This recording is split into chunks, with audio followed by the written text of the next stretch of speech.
नमस्कार साथियों, स्वागत है आप सभी का आपकी अपनी पाठशाला पर। मैं हूं अंकित अवस्थी। आप है मेरे साथ में एक ऐसी खबर पर चर्चा करने के लिए जो कि निश्चित ही भारत के अंदर आने वाले समय में बहुत सारे परिवर्तन लाने वाली है। और कहां पर?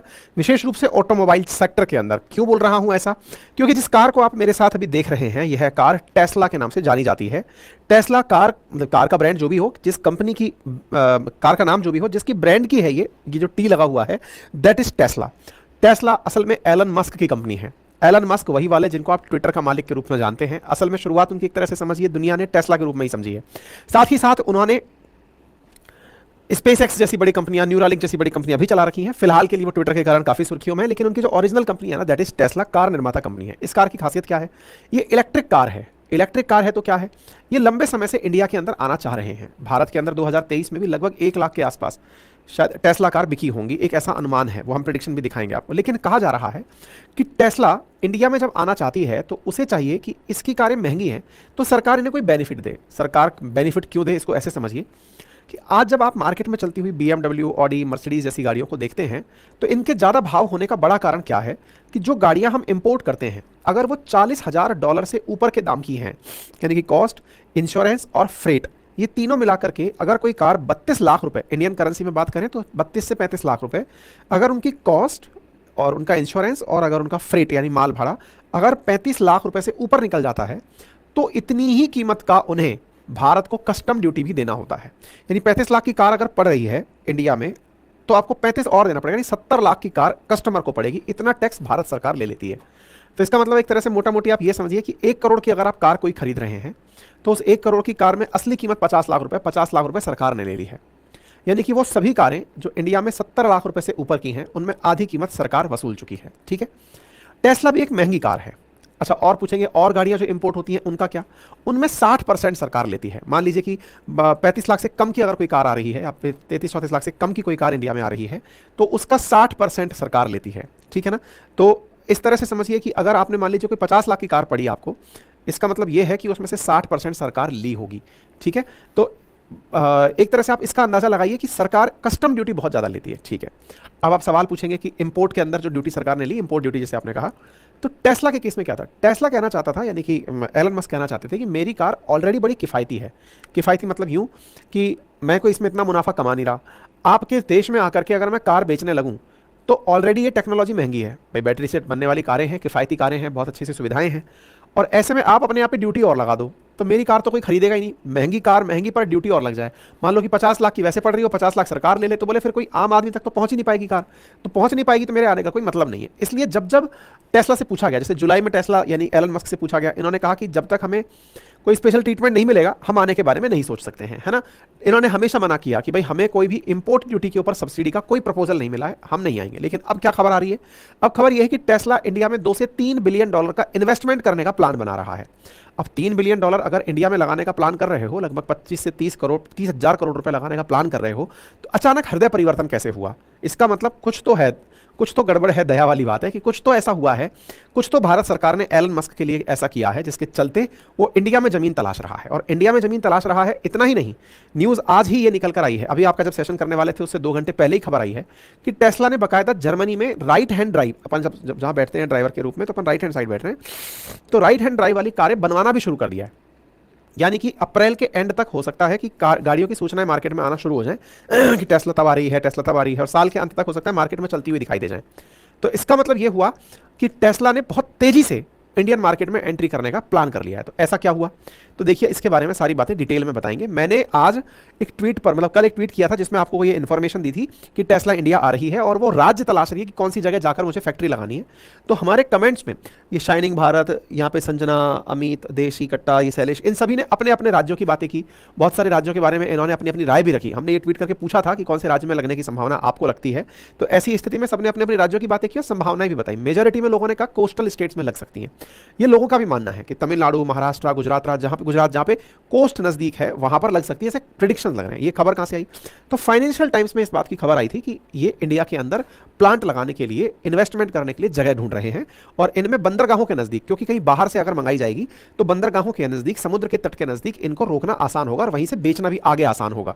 ठीक है, तो टेस्ला जो है वो इंडिया में $3 बिलियन का इन्वेस्टमेंट करने का प्लान बना रहा है, और 3 राज्य तमिलनाडु, महाराष्ट्र और गुजरात प्रमुखता से लोग सोच रहे हैं। ठीक है साहब, ये खबर मार्केट में आई, सोशल मीडिया पर भी बेहतरीन तरीके से आना शुरू हुई।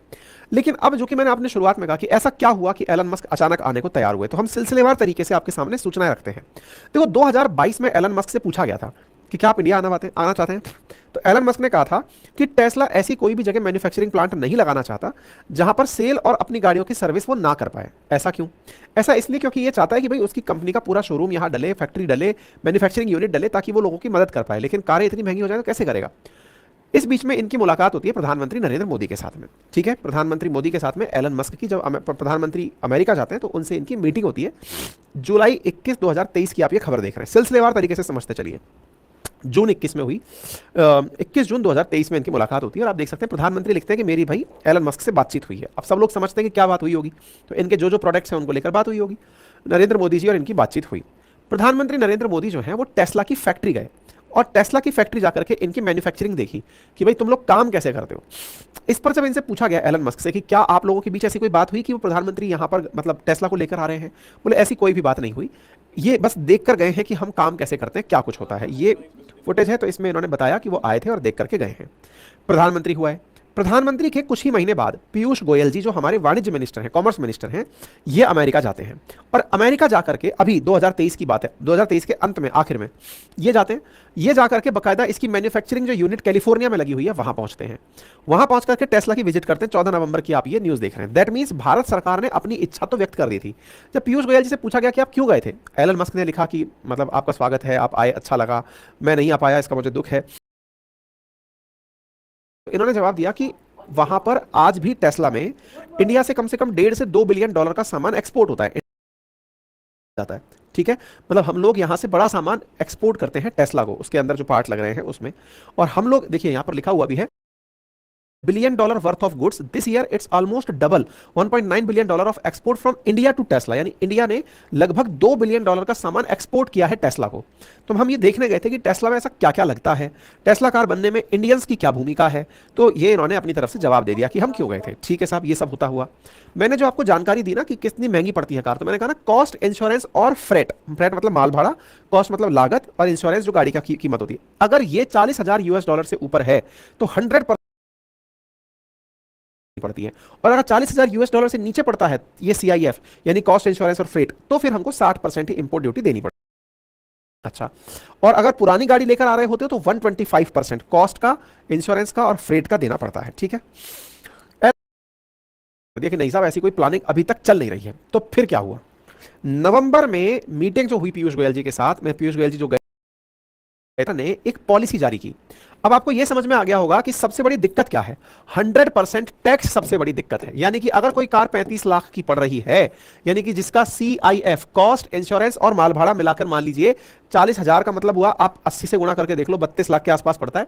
तो 32 या 33 लाख की अगर कोई गाड़ी पड़ रही है तो 100% फ्रेट और लगा, ये कस्टम ड्यूटी और लगा दो, तो ये 66 लाख की गाड़ी हो गई, आप यूं समझिए। तो भारत सरकार को यह समझ में आ गया कि भाई टेस्ला को बुलाना है तो कुछ तो करना पड़ेगा। तो क्या किया, 15 तारीख को भारत सरकार ने एक इलेक्ट्रिक व्हीकल्स के लिए पॉलिसी जारी कर दी। और पॉलिसी में क्या किया, ध्यान से सुनिएगा। इलेक्ट्रिक पॉलिसी में भारत सरकार ने बड़ा दिमाग लगा के पैसा पकड़ लिया कि एलन मस्क के पास पैसा तो है, तो बोले 4150 करोड़ रुपए मिनिमम। 4150 करोड़ का मतलब हुआ $0.5 बिलियन। तो $0.5 बिलियन मिनिमम अगर कोई इन्वेस्ट करने को तैयार है, किसके अंदर, इस कार्य के अंदर, गाड़ी बनाकर कोई विदेशी कंपनी आकर के गाड़ी लगाना, मतलब प्लांट लगाना चाहती है, $0.5 बिलियन इन्वेस्ट करने को तैयार है, तो फिर हम उसे राहत दे सकते हैं। किस चीज में राहत दे सकते हैं, तो बोले कुछ प्लानिंग्स हैं हमारी। बोले क्या क्या प्लानिंग्स हैं, बोले नंबर 1 वो हमारे देश में मिनिमम $0.5 बिलियन का इन्वेस्टमेंट करेगा। बोले कबूल है। दूसरा बताइए, उस गाड़ी में 25% सामान पहले साल में इंडिया का बना हुआ लगवाएगा। बोले कबूल है। तीसरा, अगले 5 सालों में 50% सामान इंडिया द्वारा बना हुआ लगवाएगा। यानी कि उस गाड़ी के अंदर जो माल लगा हुआ है वो मेक इन इंडिया होना चाहिए अगले 5 सालों में। इससे क्या फायदा हुआ, एक तो इन्वेस्टमेंट आया इंडिया में, दूसरा, इंडिया में ही फैक्ट्रियां लगना शुरू हुई। इंडिया में फैक्ट्री लगी तो क्या हुई, रोजगार के अवसर मिले। इसके लिए भारत सरकार ने किस चीज की कुर्बानी दी, भारत सरकार ने कहा कि हम अपने स्तर पर जो इंपोर्ट ड्यूटी है उसको घटा करके 15% कर देंगे। अब आप सोचिए, कहां तो 100% और कहां 15%। मतलब एक तरह से यह समझिए कि टेस्ला जो इंडिया में अगर 32-33 लाख की पड़ रही थी, तो उस पर 4.5 लाख रुपए ही और एक्स्ट्रा देना पड़ेगा टैक्स के रूप में। 33 लाख रुपए टैक्स नहीं देना पड़ेगा। मतलब टेस्ला सस्ती दाम पर इंडिया में आ जाएगी, फॉर्च्यूनर की कीमत में टेस्ला पड़ जाएगी आपको। अब ये समझ लो आप, ठीक है ना। तो इसका मतलब यह हुआ कि 15% ही टैक्स उपलब्ध ऊपर देना पड़ेगा और टेस्ला इंडिया में आ जाएगी। ये इलेक्ट्रिक व्हीकल पॉलिसी सरकार के द्वारा बनाई गई है, ठीक है ना। तो इलेक्ट्रिक व्हीकल पॉलिसी ये रहा सारा की सारा डिटेल मैंने आपको जो बताया। उसके जो प्रमुख बिंदु हैं, 4150 करोड़ रुपए का निवेश करो, 3 साल के अंदर प्लांट लगा करके प्रोडक्शन शुरू करो, 5 साल के अंदर 50% तक का सामान उसके अंदर लगा दो। अच्छा, एक और बात यहां पर कही गई है, और वो क्या है, यहां पर एक बात और इंपॉर्टेंट है, और वो ये है कि आप अधिक प्रतिवर्ष इंपोर्ट कर सकते हो। भाई पहली साल में तो आपके पास में ऐसा तो होगा नहीं कि पहली ही साल के अंदर आपने फैक्ट्री लगाई, कोई समय लग सकता है, तो आप इंपोर्ट कर लो। 5 साल तक अधिकतम 40,000 गाड़ियां ही इंपोर्ट कर पाओगे। ऐसे नहीं कि साहब एक ही बार, ऐसा नहीं करोगे आप। 40,000 गाड़ियां ही आप मंगा पाएंगे, प्रतिवर्ष 8,000 गाड़ियां ही आप मंगा पाएंगे, और उस पर 6,000 घाटा भुगत पाएगी। मतलब सरकार को तो सीधा सीधा नुकसान है।